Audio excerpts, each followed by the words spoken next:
Hello and welcome. I'm your host, William Liu. This is the Raptors Reaction Podcast presented by Betway for all your sports betting activities. Hit the QR code that you see here on the screen and go with friends of the program. Betway, of course, you can also follow the link that you see in the description of the episode. Raptors win tonight, best win of the season, bar none. Win by a score of 110-97 over the Boston Celtics. This is going to be a jubilant episode. I have a couple surprises planned for you coming up in just a bit, but I think the most important part is that the Raptors got their best win of the season. And obviously they're 10-31, so there's not that many to choose from, but this was a complete effort on both ends of the ball as the Raptors held on to get a measure of revenge against the Boston Celtics. You know, last time Raptors played the Celtics, what they lose by they gave up 150? They lost by 54 points, franchise record. Probably the low point of the season, hopefully the low point of the season. And that was the talk coming into this game, was that the Raptors wanted to get a bit of revenge. And of course, you think about that and you're like, well, come on, man. This is the reigning champions. Raptors haven't beaten the Celtics in forever. What do you mean you're going to get a measure of revenge? Like, they meant it, though. They meant it. Maybe none of us really believed it. The players played like they believed it tonight. We are actually going live, as always, on YouTube. So you can leave your questions in the live stream, and we'll get to them in a second out of the program. But also, we're actually going live on Twitter as well. You can actually watch us live now on Twitter at Hello Welcome Pod. Producer Jerome Chang has been working hard behind the scenes to sort of get us across multi-platform. So if you're watching from Twitter for the first time, hello, and what a time to sort of pick it off because, Raptors, it was just an awesome game to watch. It was the ball movement, for the Raptors was beautiful. 35 assists for the Raptors as they shoot 50% from the field. They didn't even hit a bunch of threes, right? They only went 11 to 34 from three, which is only 32%. And typically, especially now in the NBA, when you have an assist number like in the 30s like that, it's typically a reflection of you getting hot from three. Like Celtics, for example, will regularly give you 23s, and that's sort of where their high assists come from. The Raptors didn't even shoot well from three, and they still had 35 assists. And I think that's just like, when you watch this game, so many sequences of not just like great flashy passes.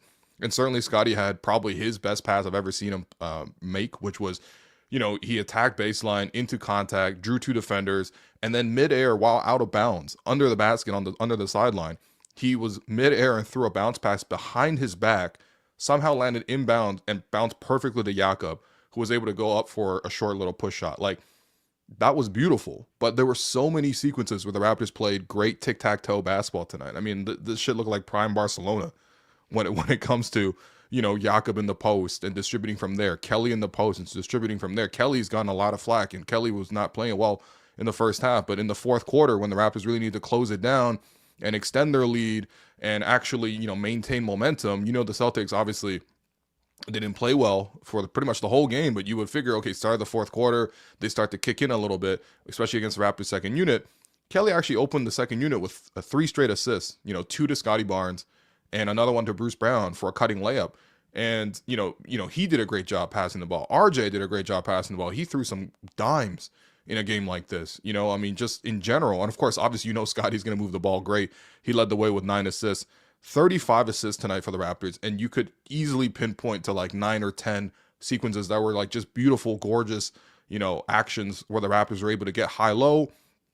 It felt like RJ and Grady in particular, those two have come under a lot of fire because the starting lineup has not been good, especially defensively, and those two obviously are two of the issues defensively for the Raptors. Not tonight, though. Not tonight. I'll get into that in a bit, but the ball movement that those two had, especially Grady, making passes on the move, finding RJ a lot of times under the basket, sealing his man. Raptors really tried to go at Payton Pritchard every time he was on the floor and did a great job with that. They attacked against the Boston Celtics drop defense as well. You had Kristaps Porzingis. He's now back with the Celtics. Honestly, the Celtics have not really looked good with Kristaps Porzingis. Like, they've been playing 500 basketball for a month. And this is a team that started the season off right there neck and neck with the Cleveland Cavaliers. Now they're pretty firmly behind the pack now, behind them as number 2 in the East. But Porzingis comes back, and you just felt like there just wasn't much ball pressure. I think, defensively, this was not a good game from the Celtics.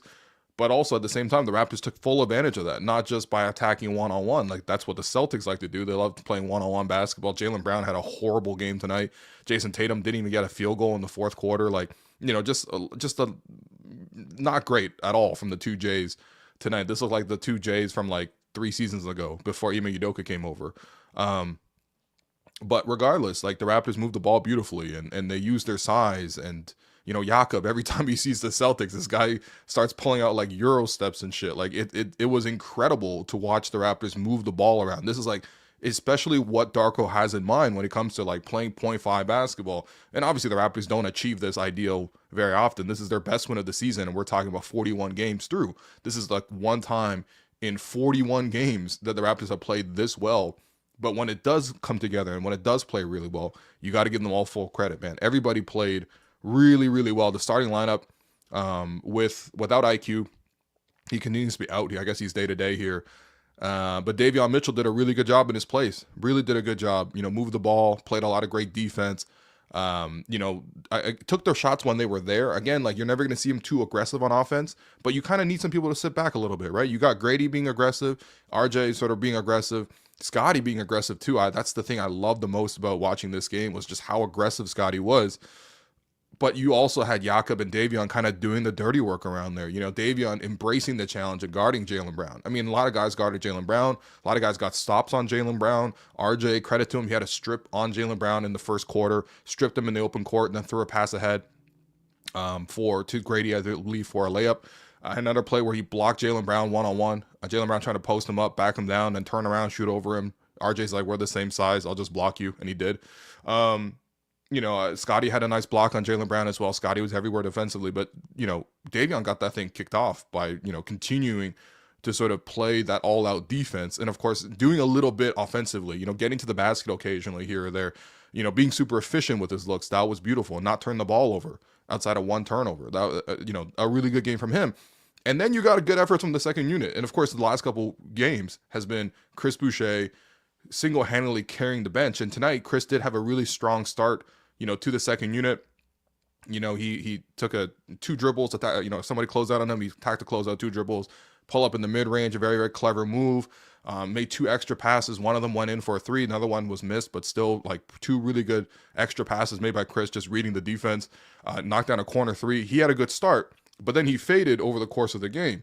But then you had other guys sort of step up. I thought Ochai Agbaji gave them a nice minute. Jamal Shed continues to sort of give them something off the bench here, especially with his scoring. He gives them a big emotional lift too. I feels like every time he scores, the whole team kind of rallies around that too. He knocked down a big 3 in the second half there in the fourth quarter. That was, I thought, just really, really good for the momentum in the sense that the Raptors were, extending their lead to double digits for the first time at that point and really sort of establishing that control over the fourth quarter that they rarely feel, all season.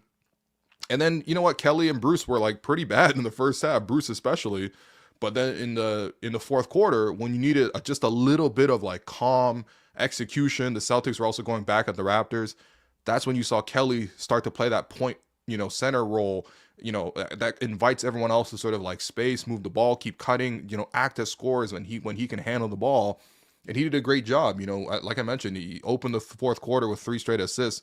One was to Scottie, cutting baseline for a layup. Another one was to Scottie flashing to the middle of the floor, looking for the mid-range shot. He knocked that down. Another one was Bruce Brown coming to set the screen. Celtics were confused. Both guys stuck with the ball at the top with Kelly, and Kelly was able to fire the pass over the top, straight to Bruce Brown, who had an easy layup. Raptors had tons of easy layups tonight. You know what I mean? Like RJ back cutting guys, Grady back cutting guys. All that was really good. Like pretty much everybody who stepped on the floor tonight, outside of Jamison Battle, who I guess he's back from the G League, and he hasn't been playing for a while. So he played 4 minutes. He missed some open threes, whatever. I didn't really mind it, but he didn't really play much after that. But everybody who stepped on the floor tonight played really well for the Raptors. And this is one of those wins that you can feel really, really, really good about because of the fact that, you had, you just had like ultimately a really complete team effort. And of course, none of that's complete without defense, man. Defensively, this was awesome. Like, I think finally we have good examples of the Raptors being able to play great on the defensive end. I mean, obviously the Celtics bomb threes. The Celtics had this one possession where they got 5 shots in the same play. It was in the third quarter. The Celtics had like, I think 3 of them were wide open threes. Another one was like pretty wide open. But they missed 4 straight threes on that. But they just kept getting the tap out. And then, these threes for them. And they missed all of them. Finally, The Raptors were unable to crowd the rebound once again, and it dropped out of bounds going to the Celtics way, and inbound, they got Jason Tatum driving all the way to the basket for a layup. That rarely happened, by the way, because the Raptors defensively were really solid. But yeah, I mean, it was just that was kind of it. There was so much isolation from Boston. Toronto was moving the ball, ping, ping, ping, ping, ping. Like Boston was like, all right, Jason Tatum's going to go try to one-on-one. And then Jaylen Brown was especially egregious with the one-on-ones tonight. Obviously, these guys are great players, you know what I mean? Like champions, literally. And, we know that they have a much better capacity than what they did tonight. But there was just so much one-on-one. It felt like whenever they played pick and pop, for example, with Porzingis, this guy was deadly. He was knocking on the threes. He was 4 or 5 from 3, especially those like classic 30-foot threes that he does. Rolling to the basket a couple times, he did a good job. Although I have to say, Davion Mitchell did a great job rotating over and taking a charge at one point. Grady tried to do the same thing as well. So that was clearly like a team, concerted effort to be able to, rotate a third person onto those pick and rolls, especially when he was rolling to the basket. But yeah, I mean, still the Raptors defensively, played a huge factor in why the Boston Celtics were so inefficient offensively. You saw, a lot of plays where Jakob Poeltl was switching out onto Tatum and Brown, and he was actually accepting and taking that challenge and, pressing up and not giving them space and trying to get them downhill where they can then, be in the middle of the floor when the Raptors can help a lot better than, of course, on the perimeter when, it's just one-on-one there. They did a good job there. RJ, being handsy and, getting a couple of steals, getting a couple of deflections, blocking Jaylen Brown once in a while. Like, he was good defensively in a game like this. Davion obviously sets the tone so much for the team defensively. And I really do enjoy when he actually plays because, he brings that defensive intensity that, this team really, really needs, especially from the get-go. I thought the Raptors were strong defensively to start the game too.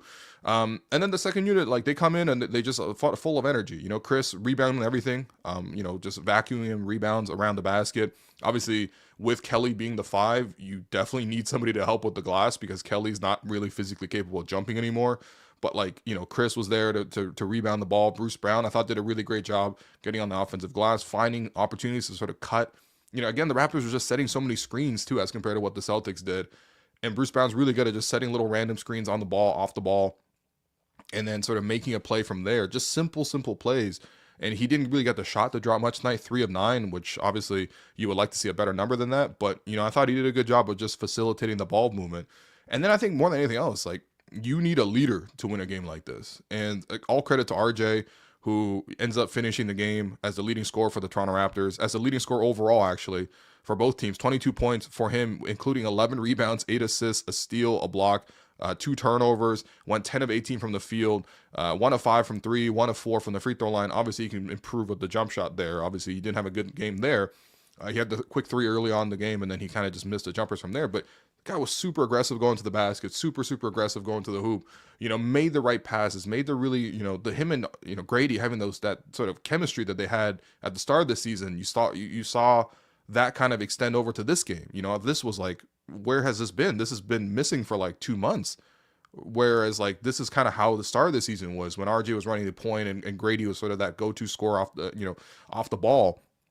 And they were finding each other a lot. Tonight, their chemistry was beautiful. You got to go back and watch it. They're probably in 5 or 6 layups that they got for each other.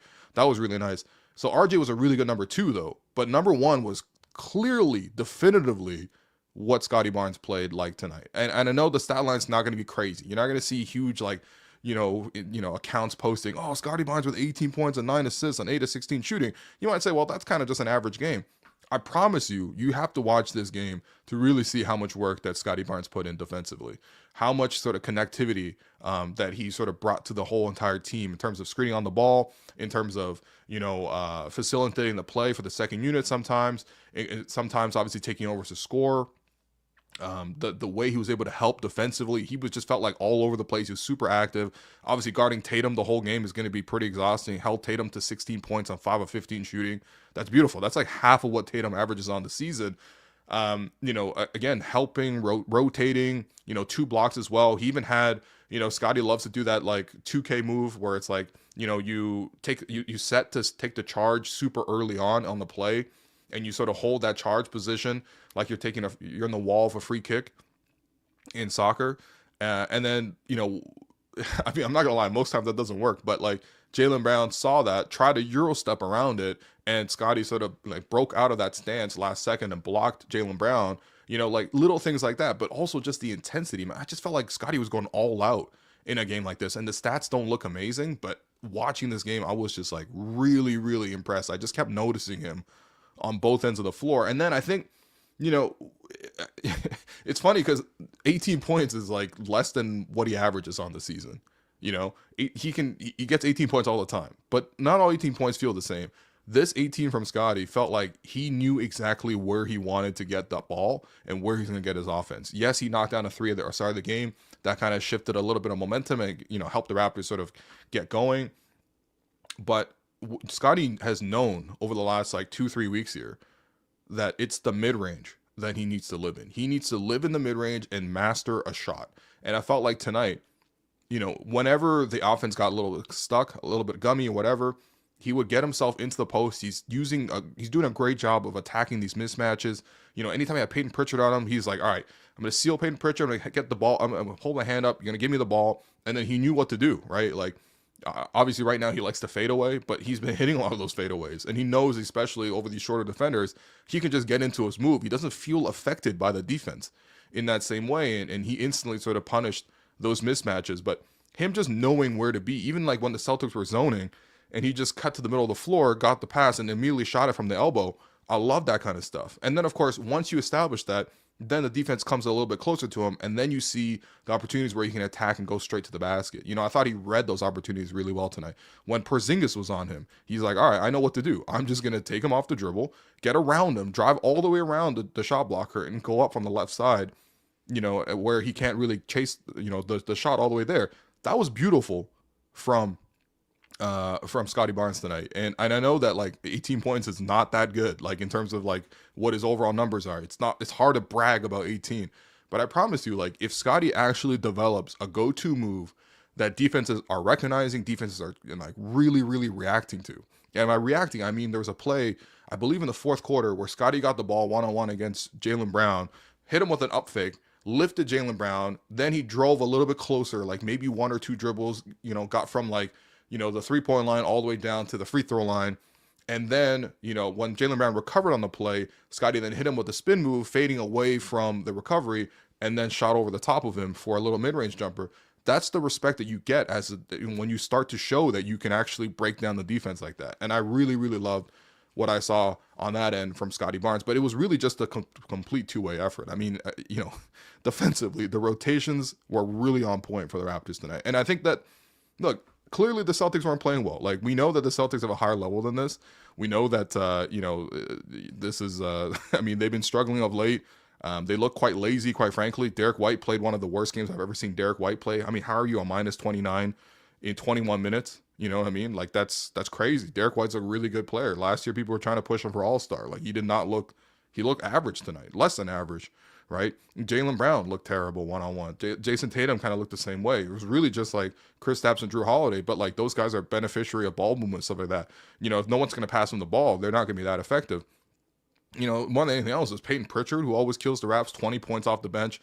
Not I hate looking at this mom spaghetti looking guy. Like, he just always torches the Raptors, and he kind of bamboozles every time. So whatever, but like still, that's not going to be enough offense. And when you look at holding the Boston Celtics to 97 points, like that's when this team, a young team, can actually take some real confidence from a game like this. Whatever, 10-31 is what it is. You know what I mean? That's the record. You can't get around it.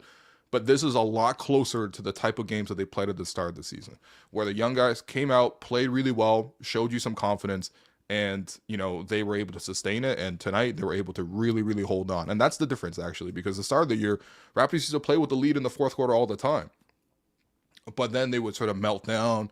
Offense would kind of grind to a halt, and then they'll have bad offensive possessions, then transition the other way, and they just kind of give up leads, right? I was a little bit worried that was going to happen again tonight, but just a couple of sequences coming out of those timeouts by Darko, coming out of the, just the leadership by Scottie, the shot making by RJ, the three by Jamal Shed, little things like that, I think just really helped maintain their confidence. And I think the home crowd too was also huge. I mean, like, Scotiabank sounded really, really loud tonight. And, Yeah, it was just made for a really, really fun game, and the end result is that the Raptors win. We're gonna take a quick break. We want to bring in a couple of guests here, but also we want to take some of your questions. So please leave those comments in the chat. I think you can leave them on the you can definitely leave them on the YouTube chat. We would do that all season.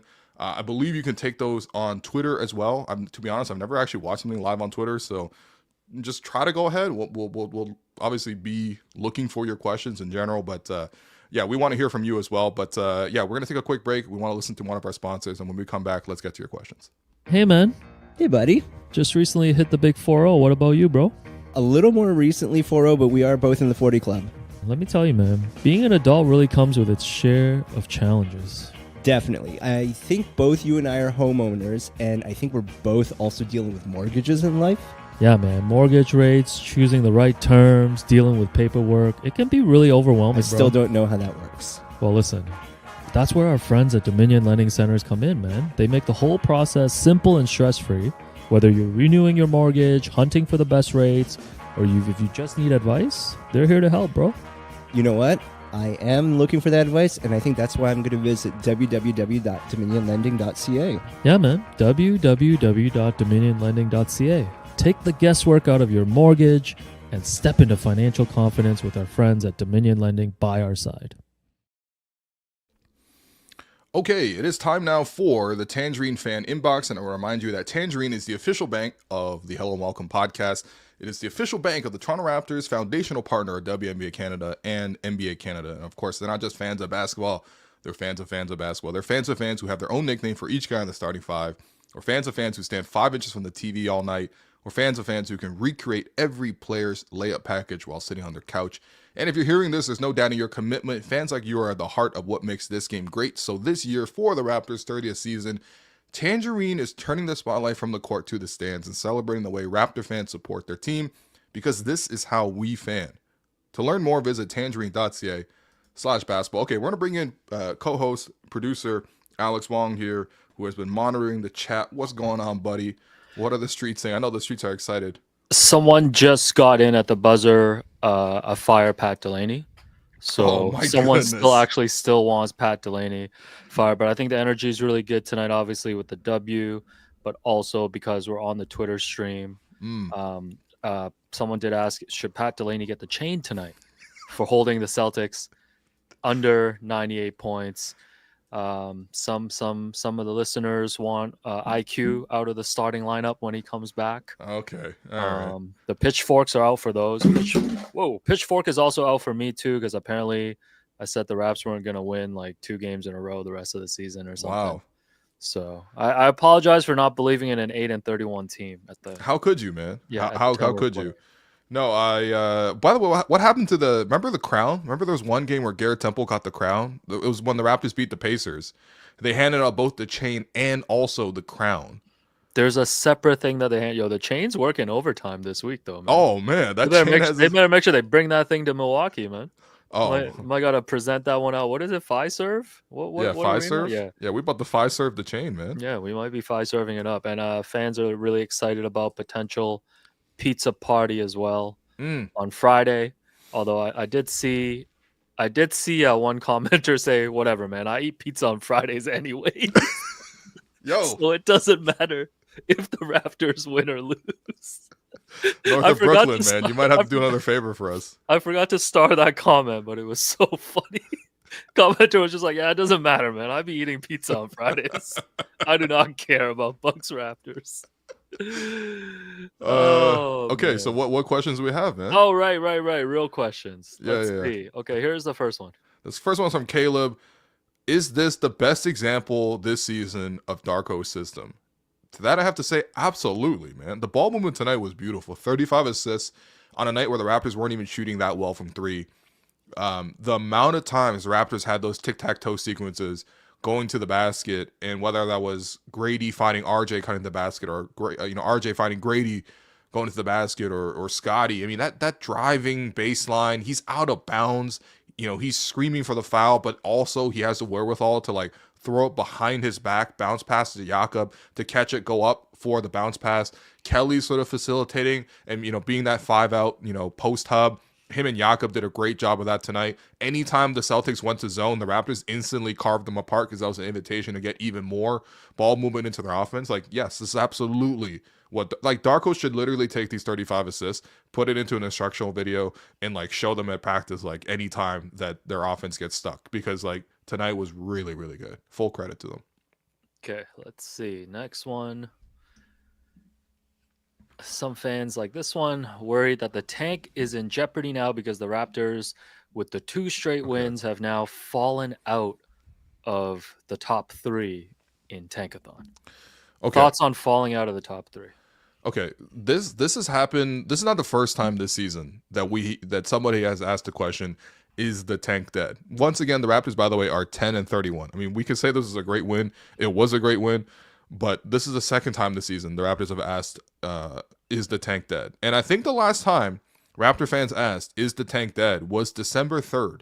That was the game where the Raptors beat the Indiana Pacers 122-111. You know, I was sitting in media row, chilling with a friend of the program, Jafar, who is Pascal's agent. And I'm laughing the whole time, man. He's like, oh, man, the Pacers, like, they got to turn it around. Like, I don't know what they're doing tonight. I'm like, yo, is that Garrett Temple out there? Is he making great plays? I was just laughing because usually we'd be on the same side. That ain't who I think it is. I was literally like, yo, that's Garrett Temple, man. He just took a charge on Miles Turner. That was also the game where Scottie had a massive game. Let me pull up the box score since I'm right here. That game was Scottie Barnes going for 35 points, 6 rebounds, and 9 assists. I believe that might be his career high, actually. Or if not his career high, but close to it. And yeah, that game was also the one where he dunked and then sort of flexed and looked back at Pascal Siakam. Like, it was just a fun game. And it was Scottie was back healthy. He was wearing the goggles. RJ was still cooking at that time. Jakob was still Shaka Poeltl. And the question was asked then, is the tank over? Are the Raptors too good to tank? At that point, the Raptors were 7-15 on the season. They proceeded to lose. Let's see now. They went to 8-31, so they went 1-16 the rest of the way. So let's just. It's a little premature to ask if this Raptor season is done tanking. But yeah, they look good tonight, and if they play like this all season, yes, they will definitely collect lots of wins. All right, and kind of a similar question. I think there's worries now. Question here is, are we a play-in team now? I'm here to let you know that the Raptors are 9 out in the loss column right now. What? They're 9 back of the 10th seed.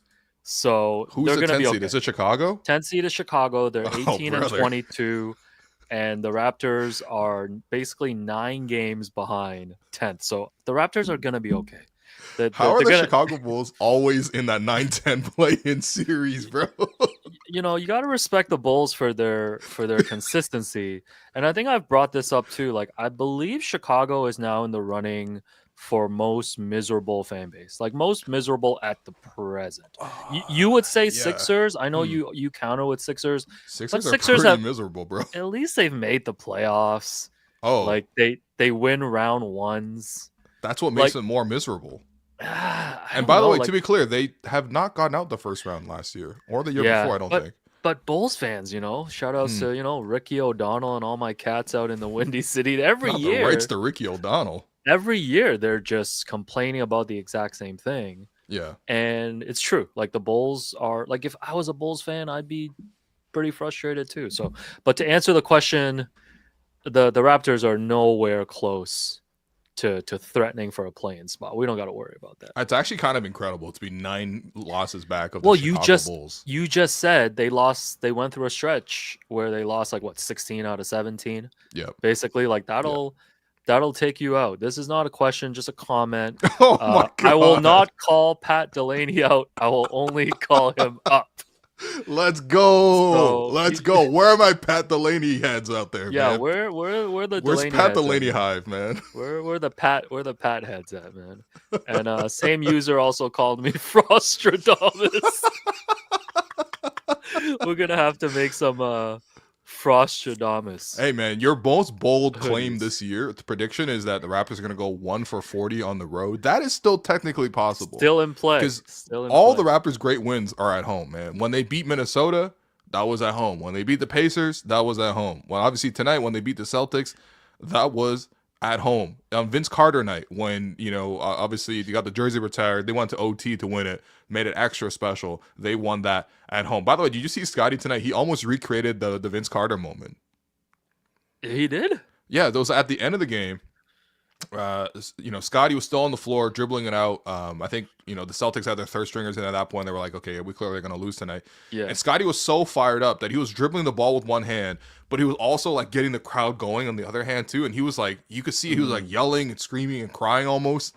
Like it honestly felt a little bit like when Vince came out and he was like, come on, and he made that viral gif. Ultimately, Scottie ended up losing the ball because he got so excited. And so he actually had one extra turnover than he needed to. But it doesn't obviously matter at that point. He was pretty hyped tonight. And I think, listen, man, I mean, clearly the best win of the season.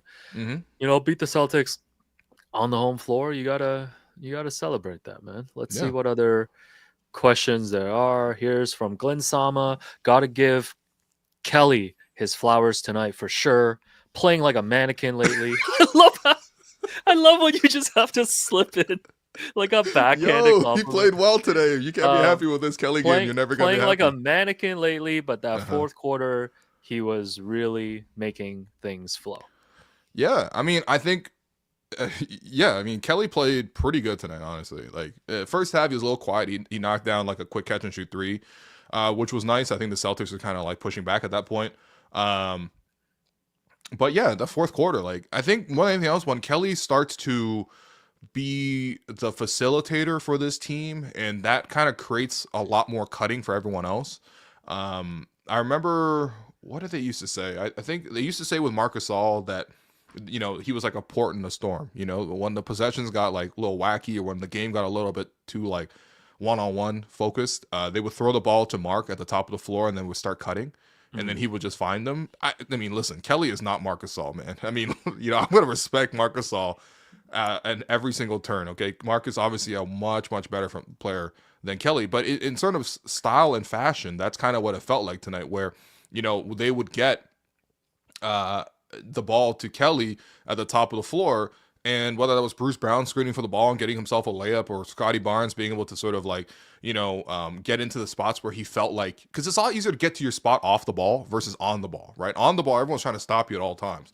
If you're getting to your spot off the ball, like Scottie did, where, he got into the mid-range, or he got into the corner when he had Porzingis on a one-on-one, and then he was able to attack him, like that's what you need. But of course, you need somebody to actually facilitate and run the offense. Low-key, like, I would love for the point guards to get to that level. But Jamal, for example, has been like, Jamal's been a pretty good shot maker of late. He's certainly getting on fire from three, but his passing continues to be a bit of a mystery for me. Mid game, I actually did a calculation of like, because Basketball Reference actually tracks bad pass turnovers, right? So turnovers that like, I mean, it's a bad pass. It's self-explanatory. I'm going to compare the four players who have played point guard in Toronto's offense this season. Emmanuel Quickley is basically, he commits one bad pass turnover for every 27 minutes, which is a really good mark, right? Like, that's like Jose Calderon level of ball security. Davion Mitchell, one bad pass turnover per every 22 minutes. I think he does a pretty good job, generally speaking. He doesn't have the ball all that much, but he also just doesn't throw a lot of bad passes. Scottie, one in every 20 minutes. He can sometimes get a little sloppy. Sometimes he has a couple of turnovers. Jamal's one in every 15 minutes, which I think, for a rookie, obviously there's some things to clean up there, but he does have a propensity for throwing some just inaccurate passes. And I do feel like, the more that, he's going to play, the more that this problem is going to have to sort of like, rectify itself. There's no reason for me really to think why he's throwing so many inaccurate passes. But in any case, like, I thought Kelly did a really good job tonight. And again, if you're not happy with Kelly tonight, you're never going to be happy with Kelly, because this is as good as it gets for our boy.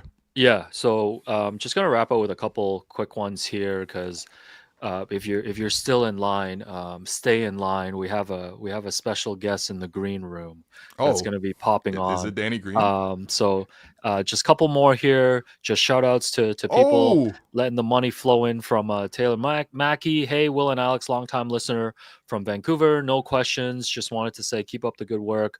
I'll always cheer for a win, even in a rebuild. Have a good night. Shouts to the West Coast. Hey, shouts to Vancouver. Shouts to the West Coast, man. You probably watched. What you watch that at like 4 p.m.? Yeah, it's crazy. And this is from Eric Tchow. Air Chow. You know how that goes, man. That's silent. I don't. Thank you for You're not the a little red $5. book, bro? Is that the app that I downloaded yesterday? Yeah, Xiaohongshu. Oh, okay. What? Yeah. And Top Shot Tesla coming through once again with the $5 and said the Jays got hit with the Toronto flu. There were a lot of photos of Jaylen and Jason Tatum Oh yeah. out and about last night. I do love how these only come up when the Raps win. Like, Yeah. what about all the times when Bron's at Lavelle and then comes and drops 50? Hey, let's not talk about Brown and Lavelle, okay? Oh, anyways. But in any case, yeah. So you're telling me they were literally got the club going up on a Tuesday? Because that's what they were doing last night. They had the club going up. And Top Shot Tesla said this feels slander pod worthy given the last few years. So yeah, I'm done for the night, man. Those were the questions. I'm gonna remove myself now. Have a good rest of the show, my brother. Yeah, you know, that's a good question because, like, I've been trying to hold back on slander pods. And I know my thing is, like, the Raps got to be 500. We got to have some shame. But we might have to put in a Boston Celtics exception. Bringing them to the stage. What up, bro? It's the slander expert, Asad Alvi. What's going on, man? I made you have to set up your webcam for the first time in months. Yo, please sit up, bro. You're so low on the screen. Sit up. Yeah, there we go. Alrighty, let's go. What's going on, bro? I feel like I haven't talked to you on the pod in forever because obviously you and I used to always do the slander pod. Sometimes we bring in Sahal as well. It's been a while, man, since the Raps have been good. You know it's been a while, man. I don't have my Coke can ready. I still have a 2019 banner up. Hey, that's enough. Is that Eric Moreland above your head right now? That's crazy. Big top, head top. That's prominent position for Eric Moreland. Yeah, bro, the Celtics look terrible. That's one of my big takeaways was they looking terrible. I know they're like 7 of 7 for their last like 14 games, but bro, they look worse than us in some of these games, man. Like Jaylen Brown, Jason Tatum, they look horrible, man. Don't give them too much credit, okay? It's not easy. You know, the last real championship was the 2019 championship. We know that. Last 2 games, 2022 championship gone. Bubble. We basically beat the 2022 finals in the last 2 games. Knock out another champion. It's easy work. The Celtics didn't look bad, okay? We just made them look bad, okay? This is heart of a champion stuff from Chris Boucher. You know, you're not just gonna pick one off on a banner boy, you know. But no, the Celtics look horrible. Yo, they look terrible tonight. What do they know that they can pass the basketball? I felt like anytime they made 2 passes, the Raptors were not able to guard them, quite frankly. But you can go back and watch. They just never passed the ball, especially Jaylen Brown. Jaylen Brown was horrible tonight, man. 4-16 from the field, 1 of 2 from the free throw line. I don't care where they were last night. Like it's so. I mean, damn, bro. Like what happened? What happened to? Are the Celtics like what's going on? Is this just regular season malaise? Are they getting exposed a little bit? Is because like Porzingis is back and he's brought bad vibes? Like what's going on? Hey, look, when your entire strategy is just jack up threes and, you know, let like the bald guy have the ball, like that's like their best player for 2 years has been Derek White, and then their backup best player has been Al Horford. And whenever those two don't pop off, the team falls apart. Like, hey, Jaylen Brown, you know, it's cool. He showed that he couldn't dribble today, dribbled off a few times. So classic going left. We love it. Scottie Barnes at the end of the game, doing a little throwback to Jaylen Brown, dribbling off his own leg just to put it in a little bit more. He didn't turn that ball over by accident. No, that was on purpose. That was slander. Scottie was ready for the stream. He was pre-slandering already. Yo, Jaylen Brown was so bad tonight offensively, he made RJ Barrett look like a lockdown defender, bro. When was the last time a player has been stripped and also blocked by RJ Barrett in this same game? All due respect to RJ. He played a great game. Great defense of Jaylen Brown, but damn, Jaylen. I haven't seen that in a minute, man. I saw Karis LeVert go off against him. Well, again, right, you got to remember, like, there's a reason why some of these players didn't make it to the Olympic Games, because they were scared of RJ Barrett. Like, frankly, like, okay, all right. USA wasn't gonna bring Jaylen Brown to the Olympics, you know, like you run into Canada and you lose that game because Jaylen Brown can't get past RJ Barrett, you know, that's tough. You got Kelly Olynyk out there playing positive minutes. Bro, Kelly Olynyk saw that Celtic green and said, I got this. Don't worry. We're Toronto. Yo, remember when Kelly Olynyk was breaking arms for the Boston Celtics? The thing I do love about the Raptors the last 2 games, though. What's up? I was talking about that earlier on a different thing, but specifically, I think one of the great things about the last 2 games is that we've gone up against 2 like contender-ish type teams. Not the Warriors aren't contenders, but like 2 teams that are in like playoff or bust mode effectively, and our vets have played good games. And like these are the perfect games for them to play well. You know, this is how you raise the price. This is how, you know, Chris Boucher at the trade deadline. Like I hope he doesn't get traded. But hey, when people have first-round picks to burn and their team's in a slump at the trade deadline, hey, do you see that pass Kelly Olynyk made? Wow, how he settled the offense when he came off the bench. Oh, do you see that cut Bruce Brown made? Wow, beautiful. I would love that part of the Celtics offense. Hey, what's another first-round pick? Why not? Let's burn it. Oh, the Warriors need a little bit of punch because their young guys suck.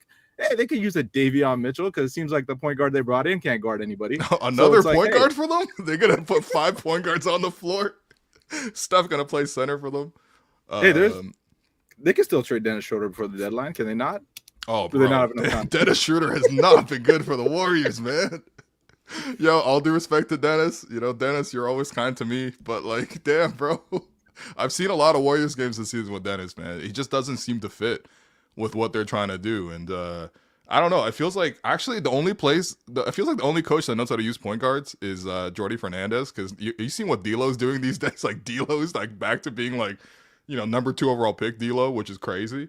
And he had Dennis Schroeder like, you know, going crazy at the start of the year, beating the Bucks and stuff. But like, yeah, man. I mean, you know, listen, you guys can have these players like Boston. If you guys need ball movement, you know, we got some good ball movers on this team. You know what I mean? Like, actually, I got a question for you. You think Darko could coach the Celtics to a championship? The Celtics to a championship? Maybe. I don't know. Like the Celtics talent is like, bro, their team I've is been so a unfair. Celtic Like, hater every single year. Like I get it that they can guard, like they can put a lineup out there that can switch and they can play defense and they'll get away with it in playoffs because they can get ultra physical. And every single ref seems to love the Celtics when it comes playoff time, when it comes to calling whistles. But I just hate their offense. I specifically just don't think they have like they only have 2 downhill attackers on the team in Drew Holiday and Derek White. The reason they won that chip last year was effectively like they were able to get away with going small and that nobody had like a good matchup for Porzingis. And I think now the East, like a lot of teams have like counters to Porzingis in a way that they might not have had last season. And Porzingis doesn't look as sharp after injury anyways. Yeah. And then like, because like if you can stop Derek White and Drew Holiday from going downhill and you just let Tatum and Brown go, you know, ISO all day, then it's like, all right, if they have a bad shooting night, which again, like neither of these guys are known as like consistent shooters. Like you have a shot in that game, like anytime. And the fact that like they couldn't even crack like 100 points against a Raptors defense, which that's crazy. I know that, you know, we have elite lineage, but it's been a minute. There was a point in this game. It was 104 to 92 or something like that. And I look down, I see 4 minutes. I'm like, all right, if they can just close out the third quarter, well, like maybe we can hold this lead in the fourth. And then I look, I'm like, oh crap, it is the fourth quarter. The Raptors have been giving up 30 points a quarter for like 3 months. No, I just did not expect it. It's ridiculous, man. I think they went. I think who made like probably Sam Hauser made like a big 3 at the end there, because like otherwise the Boston Celtics wouldn't have scored for the last 6 minutes of the game in terms of field goals. They had like no field goals for like 5 straight minutes. And like, yeah, a lot of that is the Raptors playing good D, but like, I mean, I don't know. The chucking the threes thing just didn't feel good. That's why I'm thinking, like, I feel like Darko, you know, like, you know, the one thing Darko's going to do is make you move the ball. He's definitely going to make you move the ball. And I feel like that's the only thing holding the Celtics back sometimes is just their ball movement looks terrible. Look, obviously they didn't play well tonight. They're not on a good run, but nah, it's just kind of it's beautiful, man. It's beautiful when we can get together as a community, man. This is great. Now we're on Twitter as well, in addition to the YouTube. You know what I mean? We got to hop on this Little Red Book trend as well. People do know this app is called Little Red Book, though, right? And you guys, hey, it's fantastic. The first video I saw on this app, it's a pro left platform. I'll say that much. The first video I saw hopping on this app was a Somali man teaching me how to speak Chinese, and the phrase he was teaching me was "What the fuck." I'm like, this app is amazing. Okay. I've learned a lot of Chinese phrases. I don't remember them right now. Oh, I thought you were gonna hit me with something. We're learning. No, it's beautiful. This is the most soft power China's ever had, which is pretty incredible. It's probably, you got to go back to like the Qing dynasty for what's been happening right now on the internet. But no, man, today's a great day, man.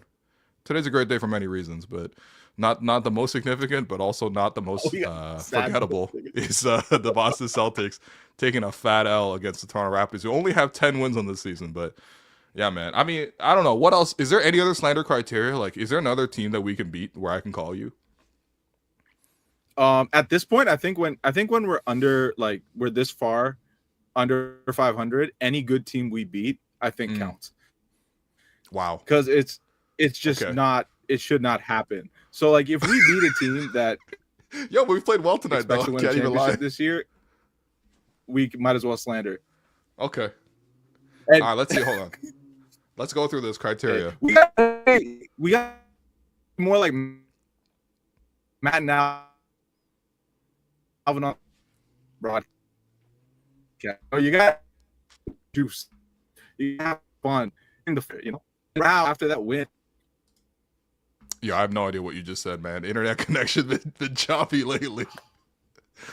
But you know what, Asad, we appreciate you. We appreciate hearing from you. We appreciate you setting up your whole setup to get back in time. No, but I mean, yeah, we got to set up the criteria because, like, you know, if we beat the Cavs, I feel like, is there enough heat against the Cavs to really get a slander pod in? I feel like we don't really beef with the Cavs like that. Maybe if we beat the Cavs and Evan Mobley goes like 1 for 20 from the field, we could do a slander pod then, just on that specific matchup. But I don't know. OKC, Houston, Memphis, yeah, it's Hey, 2 in a row. The Raptors are now they're only 8 games out of the play-in. Yo, get out of here, bro. What are we doing? Yo, you think we're not doing that, okay? We're pretty clear, bro. Every time I see you in the chat, we're talking about what the Raptors don't look good in, and also who are these young guys that we want to see on the Raps this season, okay? Raps are not going to win enough to ruin their tank, but if they do have signature wins, we will have Asad. We'll give them some better internet connection, and yeah, we'll slander the teams a little bit. But appreciate you, Asad. We're going to drop you off now. We're going to wrap up the show. So low-key, I got another event to go to here.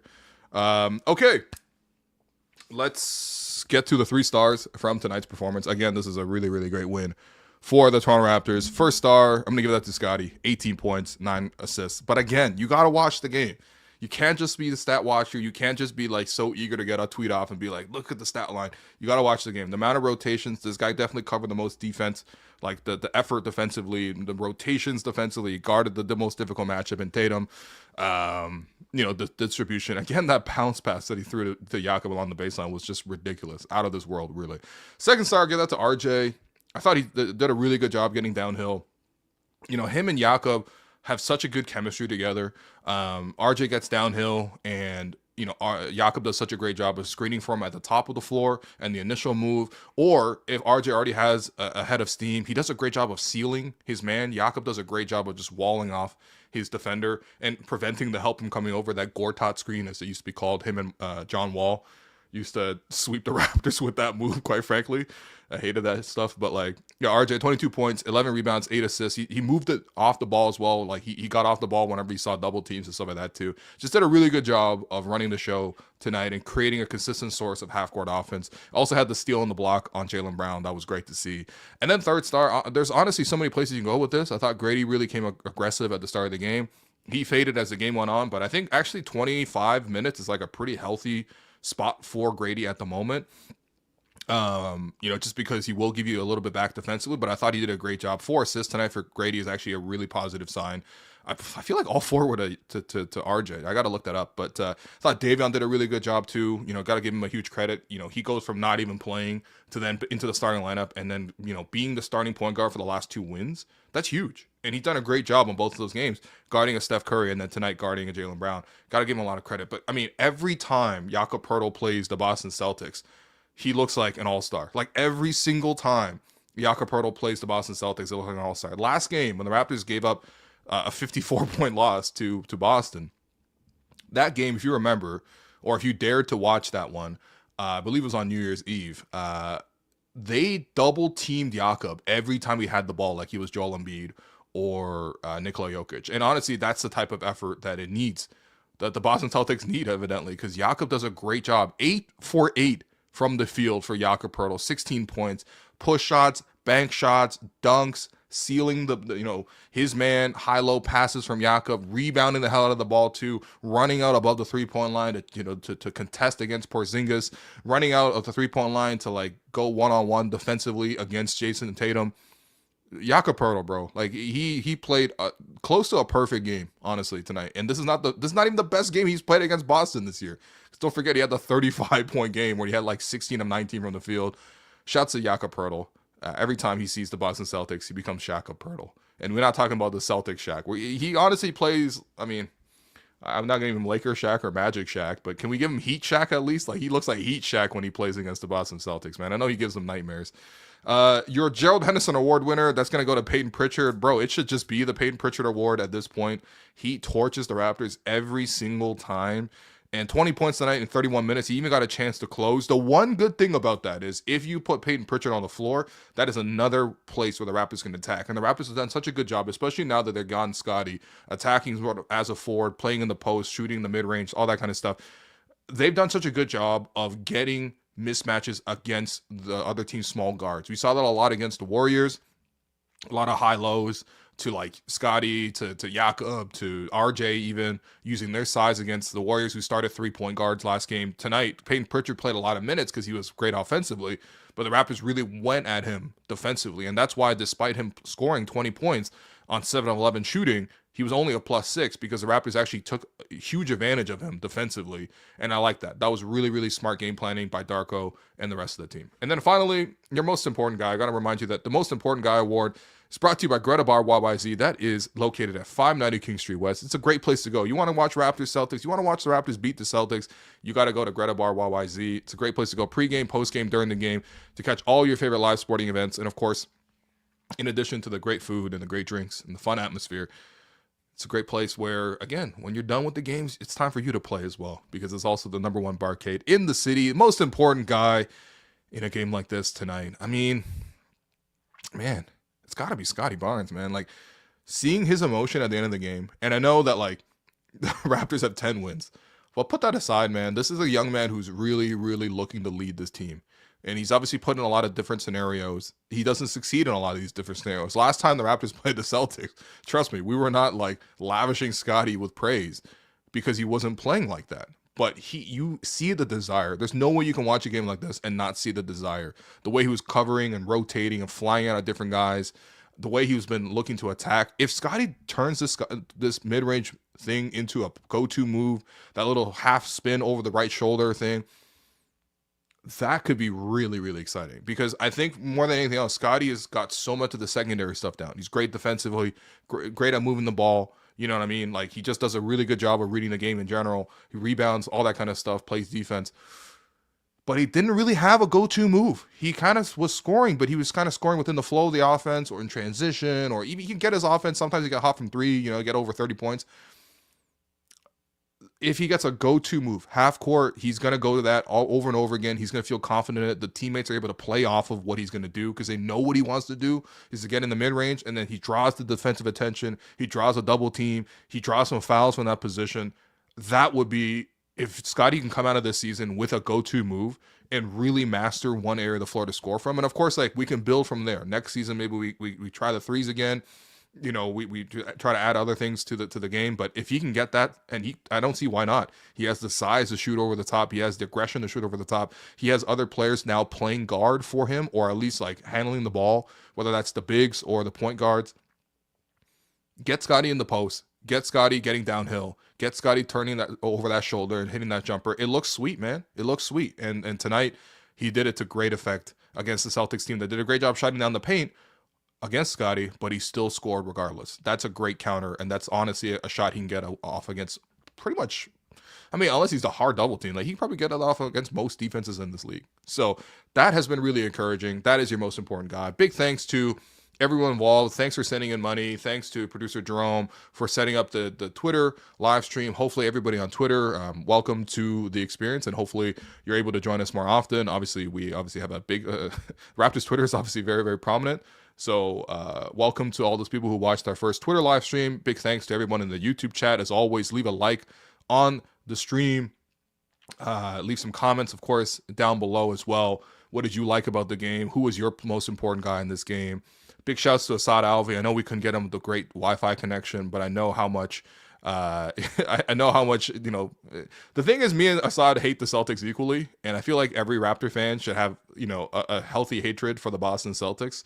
So it always feels great to sort of call him up, especially after the Raptors take down the Boston Celtics. It's been a while since we've done Slander Pod. This is technically a mini slander, quite frankly. A big thanks to co-host Alex Wong as well for going through the questions with me, and of course, huge thanks to everyone for listening. Please like, subscribe to the Hello and Welcome podcast. Hit the subscribe button in particular, because that way you'll get a notification for when we go live after games or when we drop new pods.